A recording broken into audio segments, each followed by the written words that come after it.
Hi guys, this is just another session. I'm going to spend a little bit of time just on demystifying some of the terminology that we've been using in our vlogs, our blogs, and on our website, because it's so fundamental to the work that we are doing.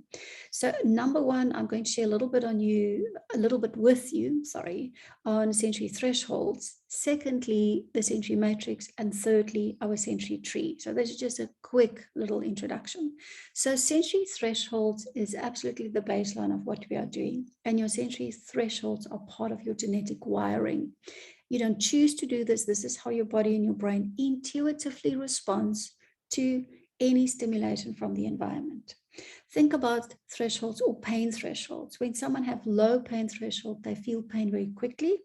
When someone have high pain threshold, they don't feel pain very quickly. For instance, they might be bleeding and don't even know when that happened. And then you also have neutral, which is either or. So we measure sensory thresholds across all of your sensory systems.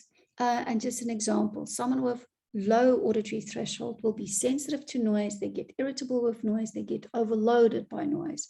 They would want to turn the radio down and need quiet surroundings in order to work best, to function best. High thresholds for auditory, as an example, would be the opposite. These people are often more noisy, they talk louder, put the radio on, put the music louder. They like to work with background noise. They want to or like to go to places where there's lots of noise. And then medium or neutral thresholds is either or. So just explaining you a little bit what we mean by thresholds, because based on our thresholds, we will have a particular response, a particular habit, or a particular action, and it definitely influences our attention, emotion, and behavior. So number two is the sensory matrix, which is an assessment that I've designed in 2002. Although it's an assessment, there's no right and wrong. And we measure your sensory thresholds across all of your sensory systems for visual, auditory, touch, smell and taste, movement, and multisensory. And then it provides a comprehensive report, 26 pages. Yeah, it's a little bit long, but there's lots of cool, really practical stuff in it to tell you what is happening in your body and your brain, giving you that insight, and then loads of strategies. How can you practically change your life in order to create less overload, less stress, more comfort, and more productivity, and just be more happy and find that you manage things easier.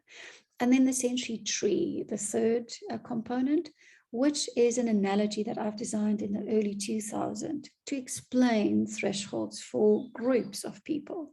The sensory tree, you can use it for yourself, and the sensory tree does get produced by your sensory matrix report. But then if we start to look at teams or families or people working together, who are roots, who are trunks, and who are leaves. The roots, deep down in the ground, cool, quiet, calm, the low threshold group. The leaves, the high thresholds, there's a lot of sun, wind, butterfly, bees. Those are typically the high thresholds. And then the trunks are your medium thresholds or your sensory neutrals.